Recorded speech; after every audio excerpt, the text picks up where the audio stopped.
சிங்கம் அப்படின்னு எடுத்துக்கிட்டோம்னா, அது ஒரு மிருகத்தை வேட்டையாடும் பொழுது வேட்டையாடி பின்னாடி துரத்தி அது முதல்ல பிடிக்கிற இடம் தொண்டை பகுதி.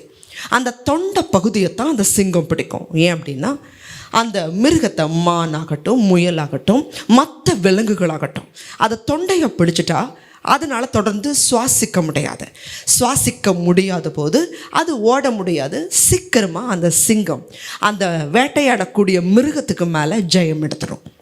அதே போல் பிசாசும் முதலாவது ஒரு மனுஷனை தாக்குகிற பகுதி ஜெபம் தான்.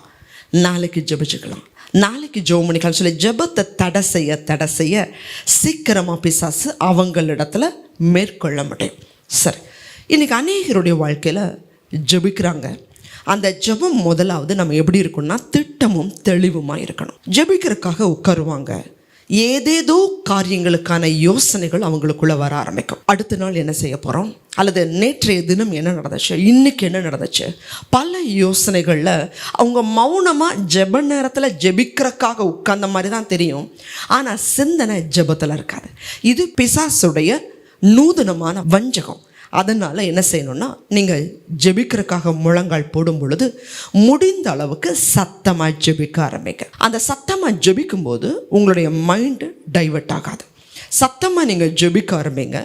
ஜெபிக்கிறதுக்கு முன்னாடி நீங்கள் எதற்காக ஜெபிக்கணுங்கிற ஒரு திட்டம் தேவை. தேசத்துக்காக ஜெபிக்கிறீங்கன்னா அந்த தேசத்துக்கு என்ன காரியத்துக்காக ஜெபிக்கணும், ஊழியத்துக்காக ஜெபிக்கிறீங்களா, ஊழியக்காரர்களுக்காக ஜெபிக்கிறீங்களா, திட்டமாக நீங்கள் ஜெபிக்கணும். என்ன நோக்கத்துக்காக, சபைக்காக ஜெபிக்கிறீங்களா, சபைக்கு என்ன தேவை, ஆத்துமாக்கள் எப்படி வரணும், அவங்களுடைய எப்படி மனம் திரும்புதல் இருக்கணும், கர்த்தருடைய அசைவாடுதல் எப்படி இருக்கணும், திட்டமும் தெளிவுமாக நீங்கள் ஜெபிக்கணும்.